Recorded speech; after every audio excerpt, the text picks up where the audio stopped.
ಅಯ್ಯೋ ಅಲ್ಕಪ್ಪ ಎದ್ದೇಳು, ಬೈಲಹೊಂಗ್ಲ ಮುರ್ಸಾವ್ರ ಮಠದ ಜಾತ್ರೆ ಶುರುವಾಗಿದೆ. ಬೇಗ ಊಟಕ್ಕೆ ರೆಡಿ ಮಾಡ್ರಿಯೋ. ಓ, ನಾನಿನ್ನ ಪೂಜೆ ಮಾಡಬೇಕು. ವಿಡಿಯೋ ನೋಡುವ ಎಲ್ಲರಿಗೂ ಒಳ್ಳೆಯದಾಗಲಿ. ನನ್ನ ಜೀವನವು ಸುಖ ಶಾಂತಿಯಿಂದ ಕೂಡಿರಲಿ ದೇವರೇ. ಸಾಕ್ ಮಾಡಲ್ಕಪ್ಪ.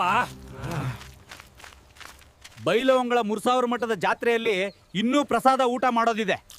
ಶ್ರೀ ನೀಲಕಂಠೇಶ್ವರ ಮಹಾರಾಜ ಕಿ ಜೈ!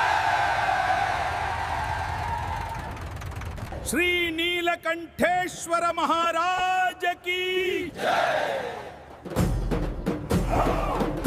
ಮೇಡಮ್, ನೀವಿಬ್ರು ಜಾತ್ರೆಗೆ ಬಂದಿದ್ದು ತುಂಬಾ ಖುಷಿಯಾಗಿದೆ. ದೇವರೇ, ನನ್ನ ಈ ವಿಡಿಯೋ ನೋಡುತ್ತಿರುವ ಎಲ್ಲ ಜನರಿಗೆ ಒಳ್ಳೆಯದಾಗಲಿ ದೇವರೇ. ಅವರ ಜೀವನದಲ್ಲಿ ಸುಖ, ಶಾಂತಿ ಮತ್ತು ನೆಮ್ಮದಿಯನ್ನ ದಯಪಾಲಿಸಿ ದೇವರೇ. ಈ 150 ಕೆಜಿ ಸಂಗ್ರಾಮ ಕಲ್ಲನ್ನ ಎತ್ತುವವರಿಗೆ 1 ಕೋಟಿ ರೂಪಾಯಿ ಬಹುಮಾನ ನೀಡಲಾಗಲಿದೆ.